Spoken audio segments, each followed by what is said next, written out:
Hola, ¿qué tal amigos? ¿Cómo están? Muy buenas noches. Yo soy Esdras Chabot y esto es Dinero y Poder. El Pleno de la Cámara de Diputados aprobó el decreto que expide la Ley de Pensión Universal y reformas para instrumentar el seguro de desempleo. En materia de pensión universal destaca el pago mensual vitalicio que recibirán las personas durante su vejez. Con relación al seguro de desempleo, sobresale que debe ser uno de los seguros de la Ley del Seguro Social aplicable a los trabajadores que cotizan al IMSS y al Infonavit. Nos acompaña aquí en el estudio de Dinero y Poder José Antonio González Anaya, director general del Instituto Mexicano del Seguro Social. José Antonio, muchas gracias por estar aquí con nosotros. Macario Schettino, buenas noches. Buenas noches. José Antonio, dos leyes, dos medidas de apoyo social, por supuesto, que tendrá que instrumentar por lo pronto el Instituto Mexicano del Seguro Social. El primer punto es, ¿qué es lo que cubre? ¿Cómo se van a organizar? ¿De dónde van a sacar el dinero para que esto funcione? Pues muchas gracias. Gracias por tenerme en el programa. Las dos medidas son dos compromisos del presidente Enrique Peña Nieto en su campaña. La primera, la de la pensión universal, es una medida que parece muy sencilla, pero que es muy profunda y con un gran alcance. Cualquier mexicano, independientemente de su condición laboral o cualquier otra, con ser mexicano, ser residente en México y no tener otra pensión, tiene derecho a esta pensión básica después de los 65 años. Esta es así, no hay mucho más que hacer. Lo que está ocurriendo es, hoy el programa de 70 y más se amplió a 65 y más, lo está administrando la Sedesol, así va a ser por los siguientes 3 años, y en 3 años se le va a pasar la administración al IMSS. Esto tiene algo de sentido. El IMSS ya paga la pensión de los pensionados del IMSS actuales, son como 3 millones de pensionados, y lo hace con cierta institucionalidad y eficiencia, más del 98,5% son transferencias electrónicas, entonces por lo tanto sí tiene ciertas ventajas a que el IMSS lo siga haciendo. Ahora, en el caso de la pensión universal, esto no se terminaría por empalmar con otras pensiones o otros apoyos que dan distintos gobiernos de los estados o el gobierno capitalino de adultos mayores. Mira, el compromiso y la idea del presidente Peña Nieto es que todos tengan acceso a una pensión básica. Por lo tanto, no se puede recibir ninguna otra pensión de organismos federales. Si hay otro apoyo estatal, ese es asunto de ellos directamente. Ese es asunto de ellos. Es importante que, la parte de que no es una pensión adicional a una pensión, por ejemplo, del IMSS. Lo que se busca es que todos tengan un nivel básico de bienestar en la tercera edad. Cuando se funda el seguro hace muchos años. 70. Se funda, lo recuerda de una manera muy extraña por la forma como se cobran las pensiones, que le va complicando en el tiempo la existencia y le pone prácticamente, digámoslo así, al borde de la quiebra en los últimos años. Y esto se suma a la presión que hay en términos de salud, que este es un gasto que crece a una velocidad espectacular, no solo en México, en todas partes del mundo. En esa lógica, ¿cómo va a funcionar esta nueva pensión universal? Me imagino que el seguro va a ser como el pagador del gobierno federal exclusivamente, pero las otras presiones que trae detrás del seguro, ¿cómo se juntan con todo esto? Mira, yo creo que tocas un punto importantísimo. Aquí el objetivo del gobierno es garantizar este nivel básico de bienestar en la tercera edad, y el Estado mexicano, con mayúsculas, el gobierno federal, se encarga de fondear esta pensión. En muchos países, en la jerga de las pensiones, se habla de un pilar cero, que en cierto sentido le faltaba a México. Sí. Esto es el pilar cero. Alguien que no cumple todos los requisitos de cotización para tener una pensión de mayor nivel, tiene este pilar cero. Entonces, esto se financia con recursos fiscales, con impuestos generales. El gobierno federal, como lo mencionas, le va a mandar los recursos al IMSS y el IMSS los va a pagar. No hay presión adicional para el instituto. Ahora, en el tema de seguro de desempleo, otra vez ahí viene esta discusión de que los partidos de oposición manejaron con respecto al tema de la utilización de recursos de vivienda, etcétera. ¿Esto cómo lo manejaría el Seguro Social? Mira, yo creo que es una cuestión en la cual la reforma al seguro de desempleo, que repito, fue otro compromiso del presidente Enrique Peña Nieto, le da más opciones al trabajador. Actualmente, el trabajador contribuye, el patrón a nombre del trabajador recibe 5% de la nómina para financiar el Infonavit. El Infonavit, yo no quiero entrar a detalles de eso porque eso no es mi especialidad, pero debido a la revolvencia que tiene, sí puede, sin afectar sus programas de vivienda, estamos muy coordinados, Murat y yo, con la Secretaría de Hacienda para hacer esto. 3 puntos porcentuales de esto se va a dedicar a esto, al seguro de desempleo. Pero voy a ser muy puntual. Hoy la subcuenta de vivienda se puede utilizar para vivienda o si no tienes un crédito del Infonavit, para el retiro. Que una manera muy simplista de pensar en este tema del financiamiento del seguro de desempleo es que se le está abriendo una tercera posibilidad. Era vivienda, retiro y ahora lo puedes utilizar para el desempleo. No todo, una parte. Por eso le llamamos una subcuenta mixta, que suena una cosa así media sofisticada, pero mixta lo único que significa es que la puedes utilizar para estos 3 propósitos. Ahora, el trabajador es el que decide, en el momento en que se queda sin empleo, utiliza seguro de desempleo, ¿no puede seguir utilizando o solicitar al mismo tiempo el crédito de vivienda? ¿O sí? ¿Cómo funciona? Sí lo puede seguir utilizando. Lo que ocurre es, los recursos, y esto voy a enfatizarlo de manera muy determinante, los recursos son de los trabajadores y van a seguir siendo de los trabajadores. Entonces, lo que ocurre en algún caso es cuando un trabajador se queda desempleado por 45 días y ha cotizado 2 de los últimos 3 años, es elegible para este seguro. En este seguro, cómo funciona es, los primeros 3 meses, si tienes suficientes recursos en tu subcuenta mixta, ahorita llego a ese punto que va a la pregunta, recibirías el 60, 50 y 40% del último salario. Y de ahí los últimos 3 meses, y de hecho en todos los 6 meses, cuando menos recibes un salario mínimo. Para fondear, si no te alcanza lo que tienes en tu subcuenta mixta, el Estado mexicano, el gobierno federal, va a contribuir con una cuenta que es mutual para todos. Entonces, un ejemplo, si alguien pidió un crédito y ya no tiene dinero en su subcuenta mixta, entra directamente al Fondo Solidario y recibirá un salario mínimo. Y ya, pero eso quiere decir que no le quitó el espacio para la subcuenta.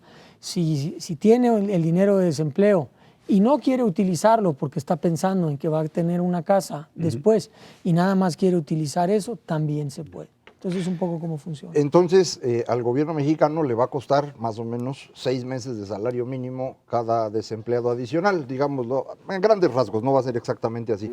Pero sí es una presión importante para el gobierno, para el fisco, que se supone se estaría financiando con esta reforma fiscal que se hizo. ¿Parte de los recursos vienen de ahí? No, viene, esta propuesta del seguro de desempleo y la pensión universal son parte de la reforma fiscal y pues por cuestiones X o Y se quedaron, no se aprobaron en ese momento, ¿no?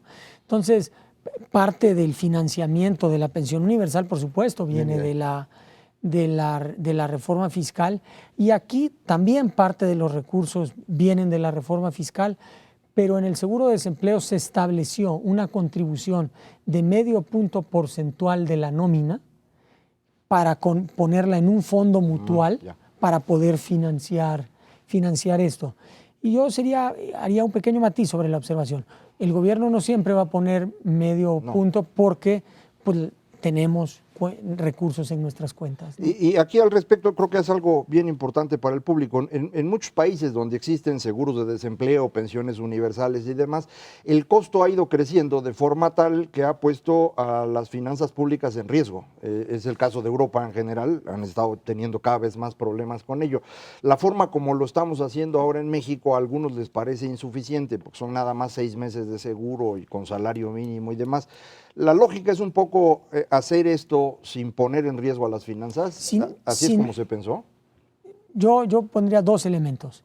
Sin duda alguna, el elemento de la sostenibilidad financiera es crucial, porque si no, lo que ocurre, como lo acabas de mencionar, es de repente hay tanta presión financiera que no puedes cumplir el compromiso. Y aquí el objetivo es que sí se puedan cumplir los compromisos de aquí para adelante. Entonces, ese es un elemento. Pero el segundo elemento, y hago otro paréntesis más, en la pensión universal es una pensión básica. Sí. No es todo el esquema de pensiones.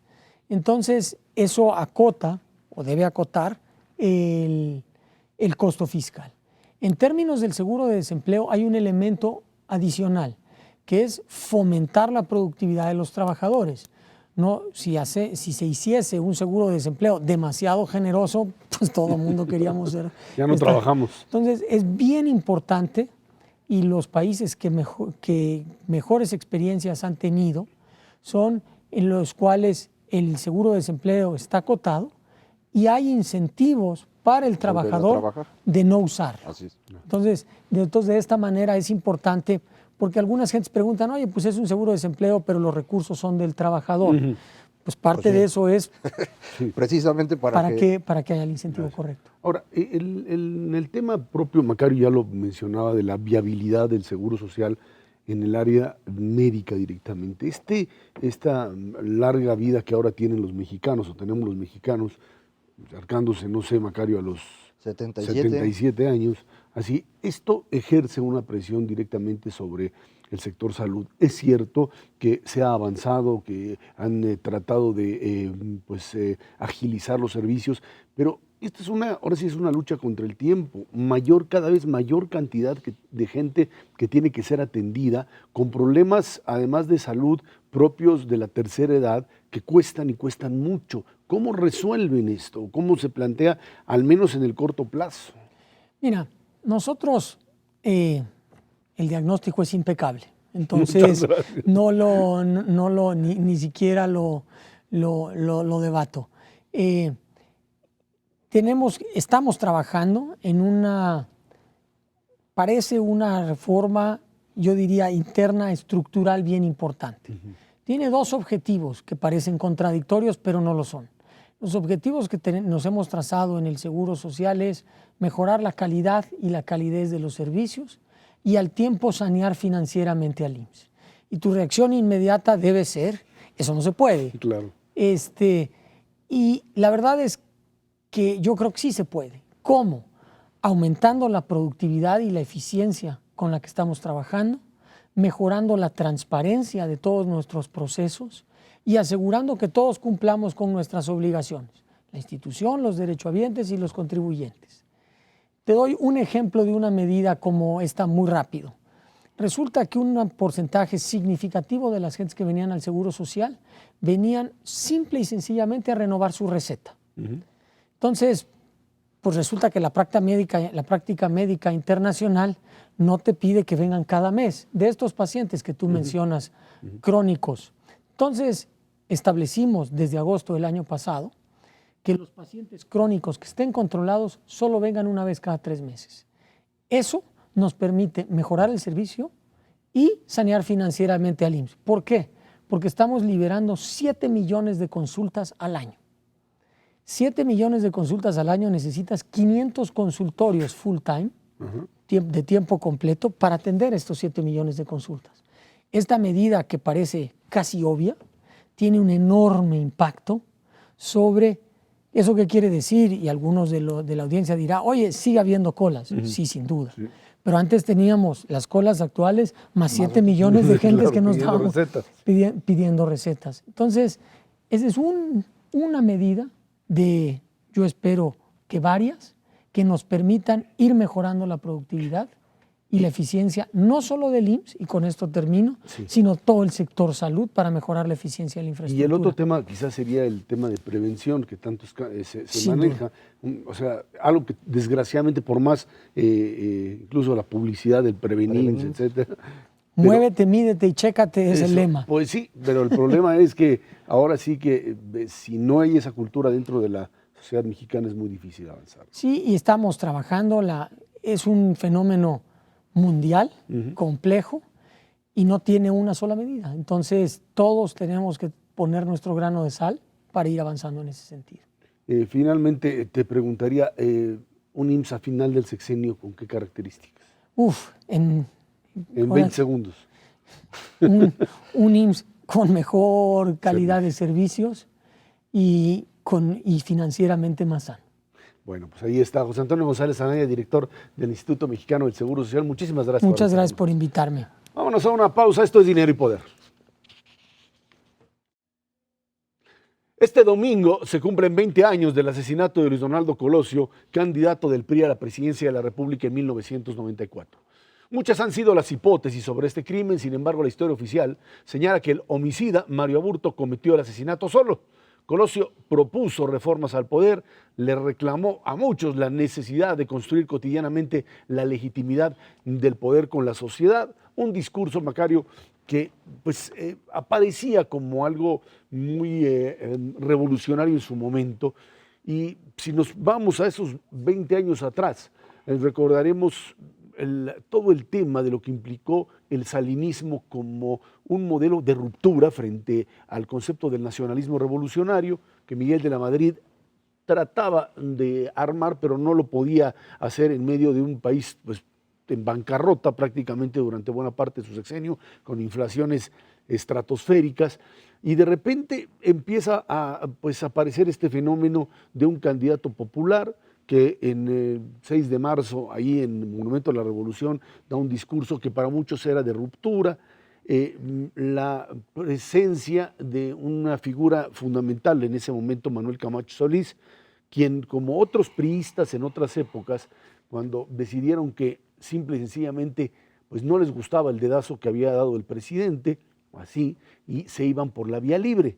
Hay que recordar históricamente para entender esto los casos de Ezequiel Padilla, de Enríquez Guzmán, ¿sí? Y de ahí en adelante muchos otros que Almazán, que eran parte del aparato de gobierno, que no fueron favorecidos por esta monarquía sexenal y que pues finalmente los que se sometían recibían algún premio, los que se salían e intentaban combatir terminaban siendo pues desaparecidos prácticamente, al menos de la escena política. Manuel Camacho entra en esa dinámica del que no acepta y se queda adentro como secretario de Relaciones Exteriores del gabinete de Salinas, un Salinas que está en medio de esta situación con el levantamiento zapatista en enero y después el asesinato de Colosio que termina por destrozar pues lo que muchos suponían era el deseo de Salinas de trascender por más de un sexenio en su proyecto político.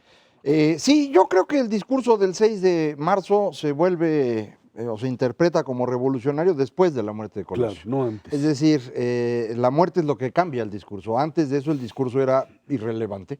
Era el discurso de un candidato presidencial dentro del PRI, en el sistema antiguo, no en el sistema actual, en donde el PRI ganaba sin ningún problema una elección presidencial.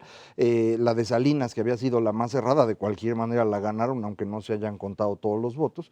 Entonces, no creo yo en esta idea de que Colosio se estaba enfrentando a Salinas y por lo tanto Salinas tenía algo que ver con el asesinato, que fue uno de los grandes cuentos que se construyeron alrededor del asesinato de Colosio y que al día de hoy lo sigue creyendo muchísima gente, a pesar de que es totalmente absurdo e ilógico, pero bueno, eso no tiene nada que ver con las creencias. Tú comentabas de otros personajes que habían estado tratando de ser candidatos y lo hicieron por fuera. En realidad son realmente dos casos. Almazán, que es el último candidato fuera del sistema al cual destruye Cárdenas, y Enríquez Guzmán, que es un candidato de Cárdenas para impedir el intento de Miguel Alemán de reelegirse.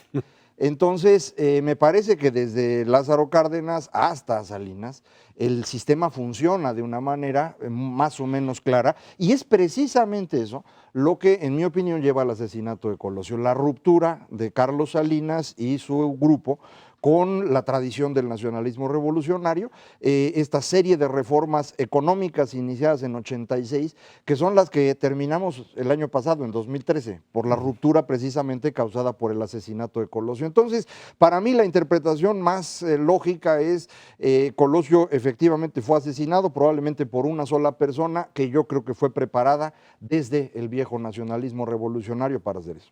Bueno, independientemente de esa hipótesis, hay que recordar que la propia campaña de Luis Donaldo Colosio se vio más allá del tema de si Manuel Camacho en ese momento aparecía como el posible candidato sustituto antes de la muerte, por supuesto.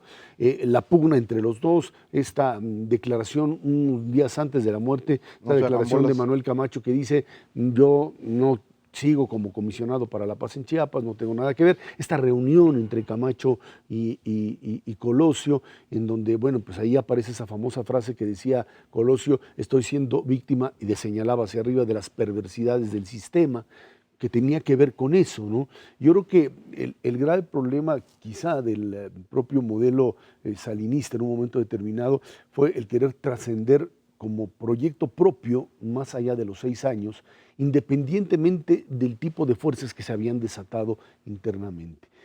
Ahora, el punto aquí, a 20 años del fallecimiento de Colosio, de su asesinato, el punto es de qué manera afectó este asesinato a la política mexicana, la entrada de Ernesto Zedillo como un candidato de emergencia, por supuesto. Y hay que reconocer claramente que el asesinato de Colosio fue un golpe al salinismo, sí, a Salinas directamente. Todas estas cosas de que Salinas no tiene ningún sentido.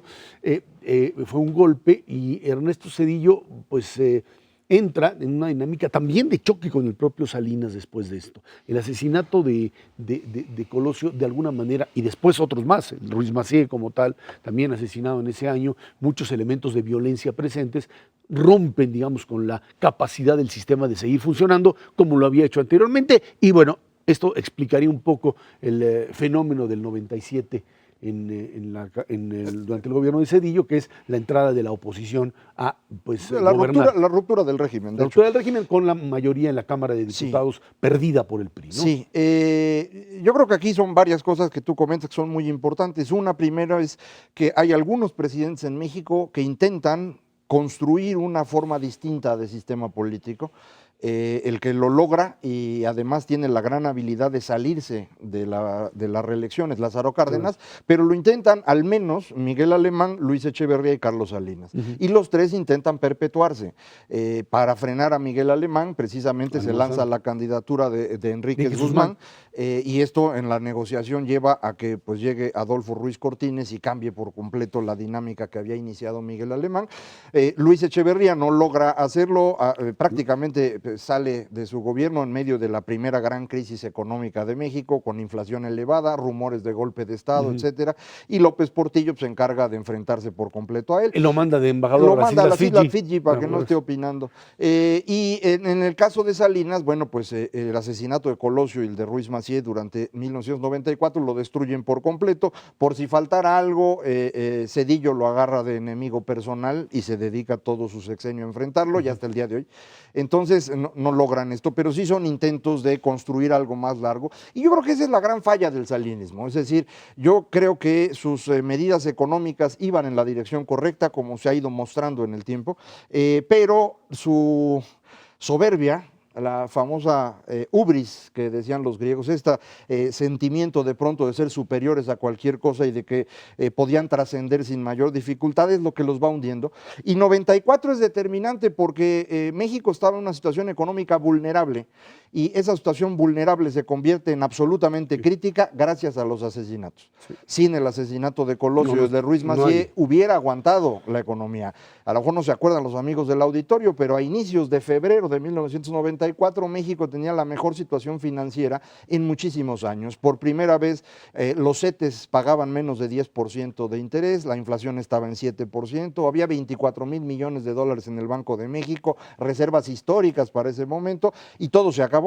con el asesinato de Colosio. Entonces, sí fue un golpe que vino, creo yo, del pasado, de los emisarios del pasado, para destruir este proceso, pero falló en el sentido de que efectivamente entramos en una dinámica que lleva al fin del régimen en 97, cuando el PRI pierde la mayoría en la Cámara de Diputados, y pues nos llevó 15 años recomponer las cosas para poder terminar las decisiones como creo yo terminaron en 2013. Ahora, el tema de Carlos Salinas ahí como un personaje que tuvo un peso importante o la capacidad de transformar económicamente al país, me recuerda un poco la disputa, o no la disputa, la diferencia que hoy se tiene entre el modelo chino de salida, digamos, del régimen comunista hacia un modelo de capitalismo de Estado y el caso ruso, en donde finalmente el soviético se deshizo.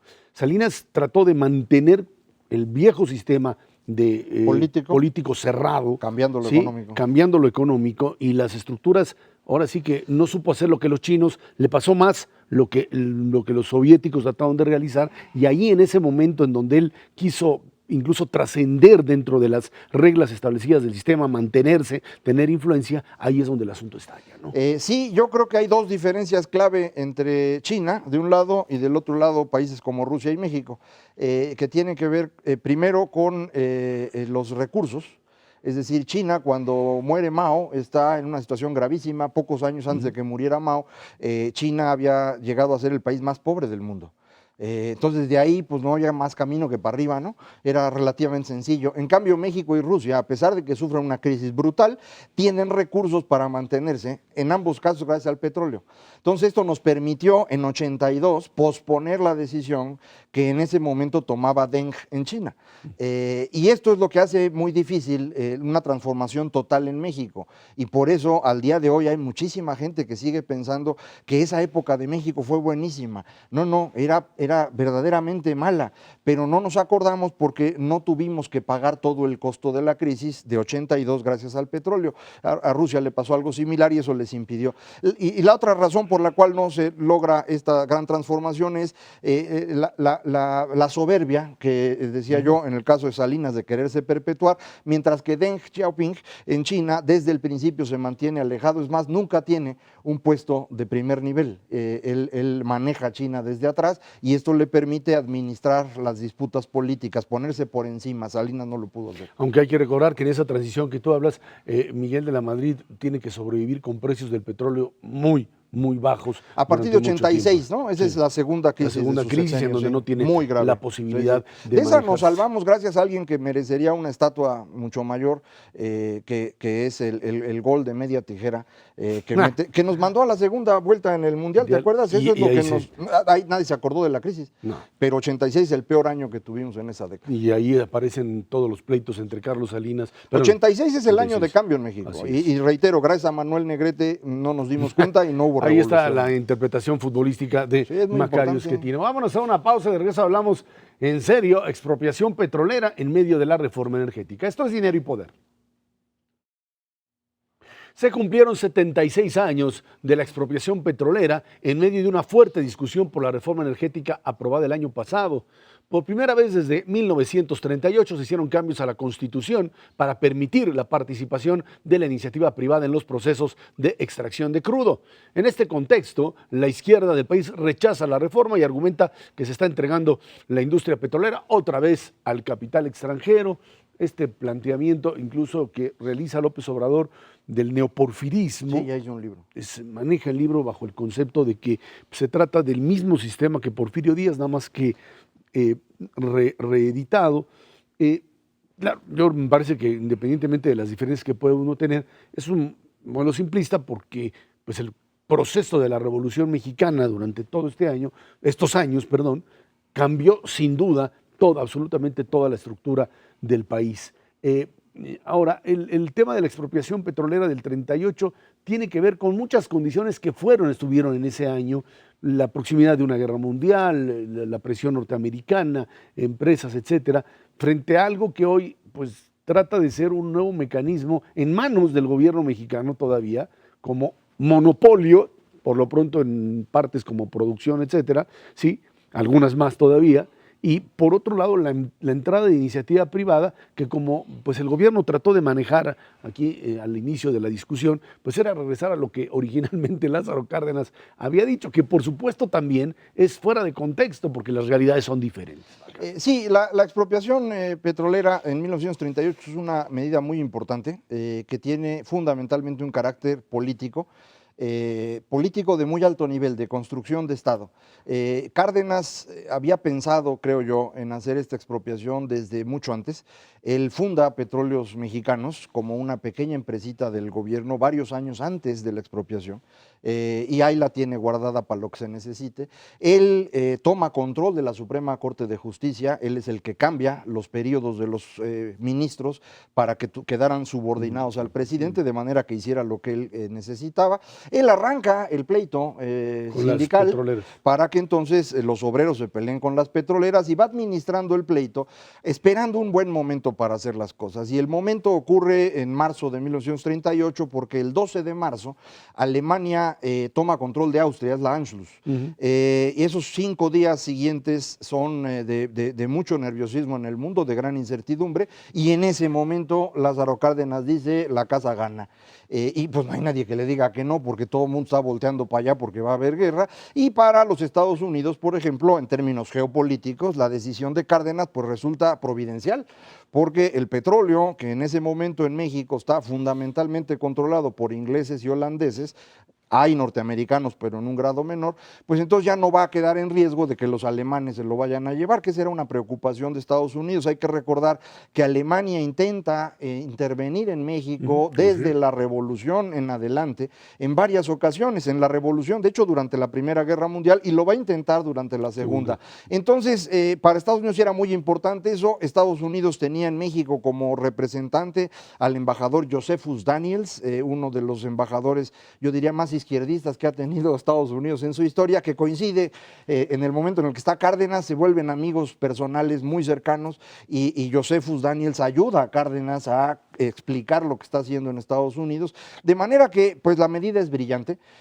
Cárdenas logra con eso consolidar el régimen de la revolución, se pone a la altura pues de los dioses, creo yo, en México, porque derrota a los estadounidenses, aunque no tenga nada que ver, pero es la interpretación nacional. Por eso va la gente con sus totoles y con sus joyas de la familia a financiar la expropiación. Entonces es una medida, yo creo que importantísima.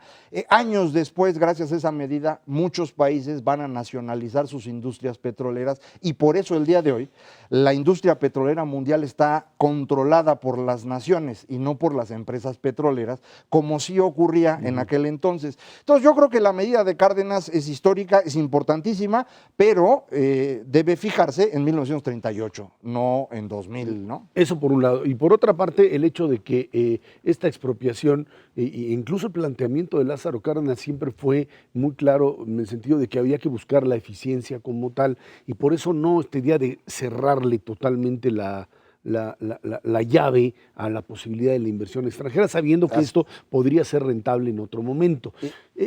Esto nos lleva, Macario, a lo que pues sucede hoy en la izquierda mexicana, en donde se sigue manejando toda esta versión de que cualquier tipo de apertura o de lo que llaman privatización, que es el hecho de que haya espacios para la iniciativa privada, representa el vender el petróleo al enemigo, al externo, a los negocios que ahí están, que de hecho pues se hacen dentro de Pemex en este momento. Eso por un lado, y por otro lado la disputa además dentro del PRD por la propia dirigencia, donde un Cuauhtémoc Cárdenas pues se vuelve otra vez a sus casi 80 años a decir: yo puedo ser el dirigente nacional si todos, absolutamente todos me lo piden. Yo creo que esta manifestación del 18 de marzo, en este aniversario, estaba pues muy ligada a la idea de el posible retorno de Cárdenas, ahora de Cuauhtémoc Cárdenas, por supuesto, a dirigir la izquierda, ¿no? Sí, primero lo de Cárdenas, Lázaro, cuando hace la expropiación y no quiere arriesgar la eficiencia, la mejor señal es que el sindicato le pide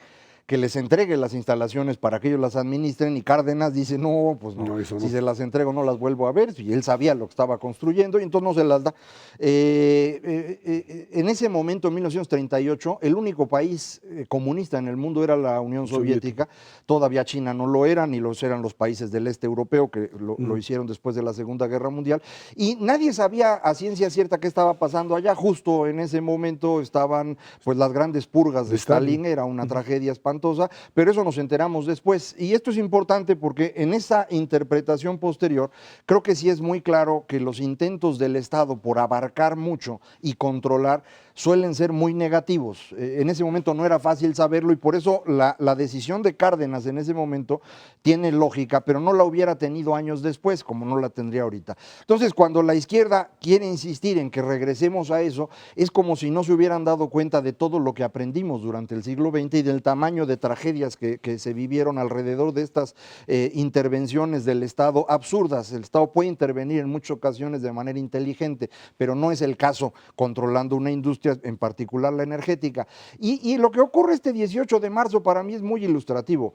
La única cosa que podría juntar a la izquierda en este momento y a la que le apostaron todos era la defensa del petróleo. Y no se pudieron unir. Es decir, lo que ocurre este 18 de marzo es que hay al menos 3 marchas, una del PRD, una de la gente cercana a López Obrador, que se llaman ahora Congreso Popular o algo así, y otra tercera de la CENTE y el SME, el sindicalismo pues muy rupestre que seguimos teniendo. Entonces, estos 3 grupos pues ya hacen que la izquierda no pueda pensar en ninguna unidad, pero adentro del PRD iban encabezando la marcha Cuauhtémoc Cárdenas y Carlos Navarrete, los dos que pues aspiran a ser presidentes del PRD, Carlos Navarrete en una elección y Cárdenas en una aclamación. A lo mejor con justa razón, él fue el fundador, él fue el primer presidente, y dice, bueno, pues yo no voy a entrar en una elección, pero pues a mí me parece que esto, un partido político que aspira a ser democrático no puede estar jugando a este tipo de cosas de aclamación. No entiendo yo bien cuál sería la lógica de que el ingeniero Cárdenas a sus 80 años quiera dirigir un partido político, que debe ser algo muy complicado, y si es el PRD, pues es peor. Pero no entiendo. Margarita, también está ahí, por supuesto, el tema de lo que implica el petróleo, como tú lo mencionaste, como el elemento que dentro de la izquierda mexicana termina por convertirse más en un valor ideológico que en un elemento práctico. O sea, incluso en este programa y en distintos foros, antes de que empezara la discusión de la reforma energética, escuchábamos a miembros del PRD diciendo, bueno, sí hay que abrir en esta parte, podríamos estar de acuerdo en la otra, vamos a ver qué sucede, y de repente en el momento en que López Obrador y los sectores de izquierda intransigente, llamémosles así, dicen no, el petróleo es así, Pemex debe estar cerrado y hay que, por supuesto, echar a los contratistas y a todo mundo y volver a redefinir, y desde adentro se puede hacer sin abrirlo. Todo lo que implicaba alguna posibilidad, digamos, de hablar de un modelo como el que puede tener Brasil o el que puede tener cualquier otro país de América Latina con gobiernos de izquierda, desapareció, porque hacerlo representaba un suicidio, digámoslo así, interno, ¿sí? Un suicidio en donde les impediría directamente competir. Aquel que dijera algo pues, que se pudiese interpretar como apoyo a la propia reforma era un acto de traición que lo sacaba de la jugada, y en ese sentido tuvieron que seguir jugando a esa apuesta de Pemex, reforma energética. No Juana. Yo creo que esa fue su interpretación, efectivamente, y creo que es una interpretación errónea, y creo que lo mostró este 18 de marzo que acaba de pasar, hace un par de días, porque no solo fueron 3 marchas y todo lo demás, sino que además no había gente en ninguna de las 3. Es decir, la marcha más grande, creo, fue la encabezada por el ingeniero Cárdenas y por Carlos Navarrete, y habrán sido 2,000 personas según los medios. En redes sociales, que es donde se discuten estas cosas, no había nada.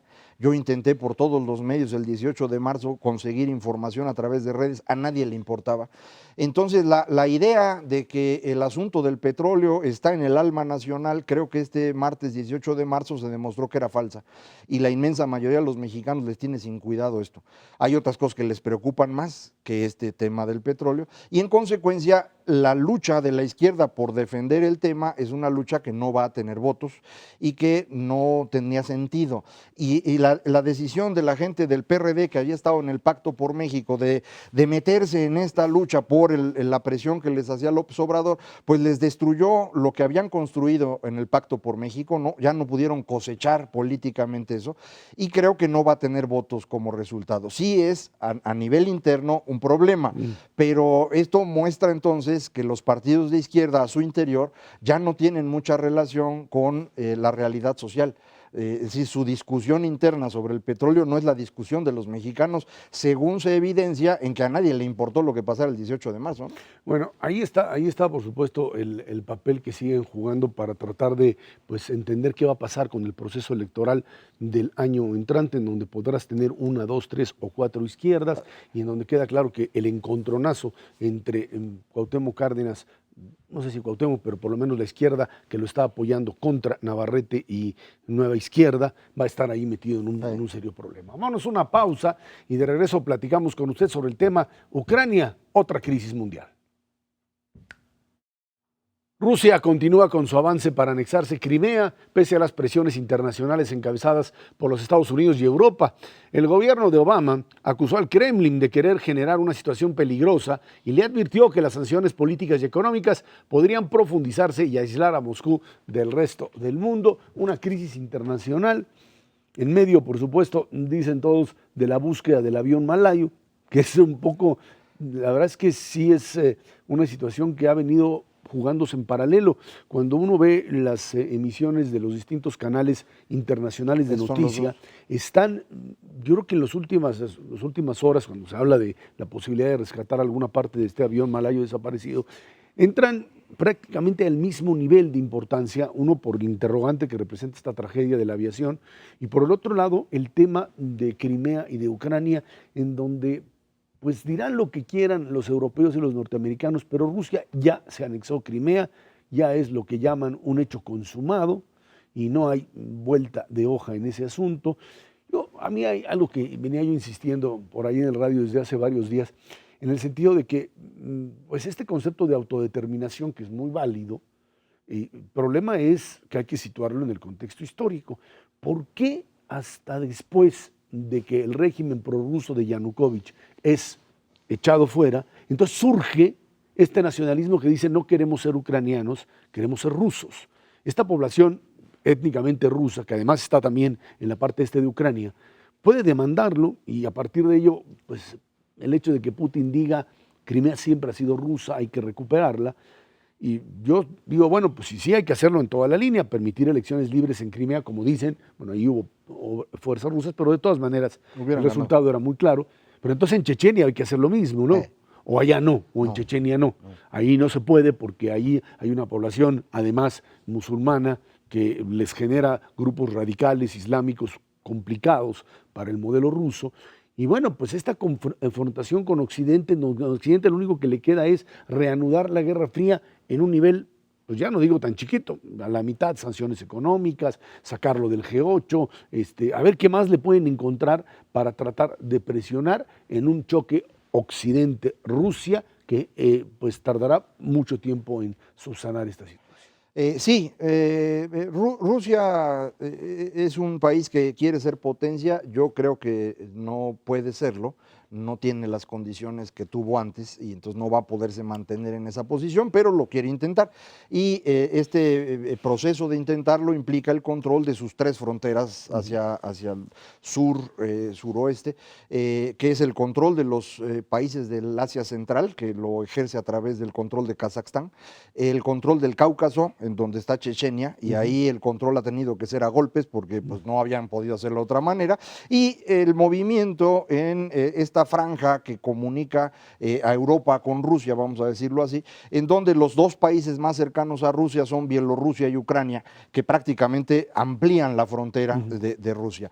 Lo que había estado intentando Rusia es tener gobiernos satélites ahí, lo tienen Bielorrusia. En una reconstrucción del muy Imperio parecido, ruso. así es, ya sin moverse más lejos, ¿no? Sin llegar a Polonia, pero sí trata... Sí. Macario, un elemento ahí interesante, el problema del desmembramiento de la Unión Soviética es que dejó a Rusia como tal sin la referencia histórica que los puede identificar con un pasado común.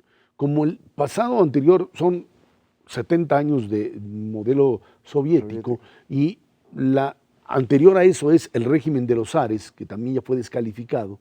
Entonces no hay un asidero histórico que les permita reconstruir Rusia bajo el principio de una democracia que nunca tuvieron, a lo mejor unos cuantos meses durante el gobierno de Kerensky del 17, pero ningún tipo de tradición en ese sentido, al grado de que cuando hoy uno ve las manifestaciones prorrusas, lo que hay son estatuas de Lenin que quedaron ahí, ¿eh? Muchas no las tiraron. Recuerdo a Gorbachov diciendo, no las tiren, que es nuestro símbolo nacional.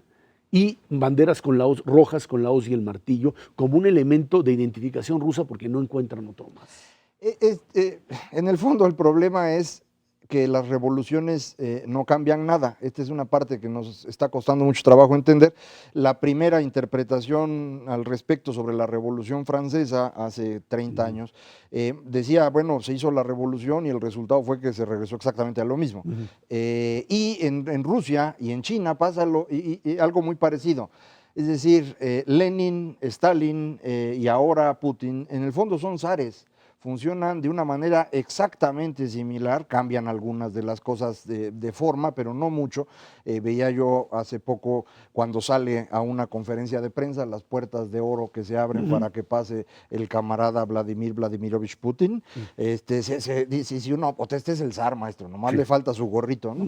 Y lo mismo pasa en China. En China, Mao y Deng y los que siguieron hasta el día de hoy, Xi Jinping, son en el fondo emperadores, es decir, están en otro nivel totalmente distinto a la gente. Entonces, las cosas no cambian tanto como uno cree, son fuerzas más largas. Y cuando uno quiere tratar de verlo esto como un modelo democrático, no, pues ¿de dónde? ¿De dónde? O sea, no. En realidad, la democracia es un fenómeno de Occidente que requiere ciertas características de pensamiento que no se han reproducido en otras partes del mundo. Inclusive en países que hoy llamamos democráticos, como Japón, su funcionamiento es un poco diferente, no es exactamente la aunque ahí sí occidental. Tuvieron la capacidad de abandonar todo un concepto militarista para transformarlo.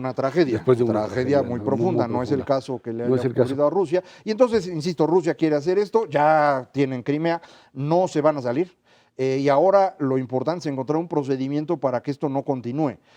Alemania dijo con claridad que cualquier movimiento hacia Polonia, las cosas cambian, ¿no? Por eso Putin dice, Ucrania ya no me voy a meter más ahorita. Hay que ver cuándo.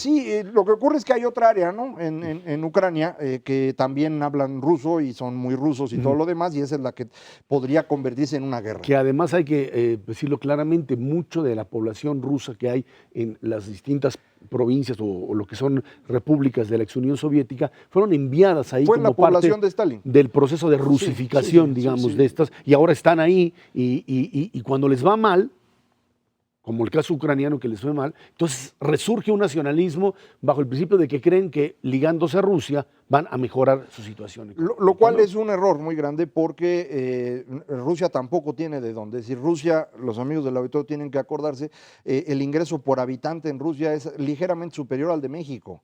O sea, no estamos hablando de una potencia, es decir, Estados Unidos que tiene 4 veces o 3 veces más ingreso que México. No, entonces tantito más. No les alcanza para mucho más que eso. Viven del petróleo y el gas, es todo su fuente de ingreso. Entonces, cuando los ucranianos estos votan por irse a Rusia porque piensan que van a vivir mejor, no va a ser el caso. Es cierto que en Ucrania en este momento hay una crisis económica muy profunda, pero esto es un asunto temporal. Otra vez, cuando quiere uno entender esto mejor hay que tomar tiempos más largos. Y la idea muy clara de que este nacionalismo hoy exacerbado ha sido exacerbado por la potencia del norte. Nadie hablaba de abandonar Crimea antes de la caída de Yanukovych, ¿no? No, porque Yanukovych era suyo, ¿no? Pero tampoco lo hacían cuando Yulia Timoshenko estaba, una pro-unificación no unificación, sino vinculación de Ucrania. Pero en ese entonces había menos lana todavía.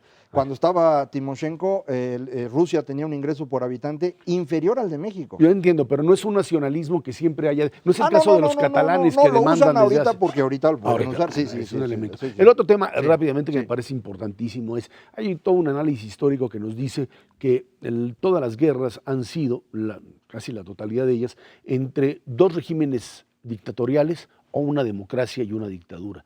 No te encuentras conflictos armados entre dos regímenes democráticos, porque normalmente hay tales contrapesos que tienes la suficiente capacidad como para, digamos, evitar llegar a ese tipo de enfrentamientos. Cuando se dan estos choques es porque o la parte dictatorial se enfrenta a la democracia o dos dictaduras finalmente son los que hacen. Y es un poco esto que hoy tenemos aquí. O sea, Ucrania tampoco es que sea un modelo democrático, tampoco tuvieron una experiencia como tal. Las instituciones son muy débiles y lo que hay en Rusia es definitivamente algo alejado a un modelo. Una plutocracia, como le decíamos. Digamos, en los últimos 150 años la afirmación es correcta, todas las guerras ocurren entre dos países autoritarios o al menos uno de ellos. En este caso en particular, para que hubiera guerra se necesitaría que del otro lado hubiera alguien interesado.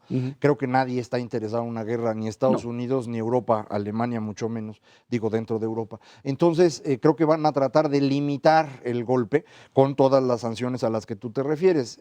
Para que esto se convirtiera en una guerra se necesitaría que dentro de Ucrania la gente de Ucrania perdiera la razón y decidiera que quiere recuperar Crimea a golpes.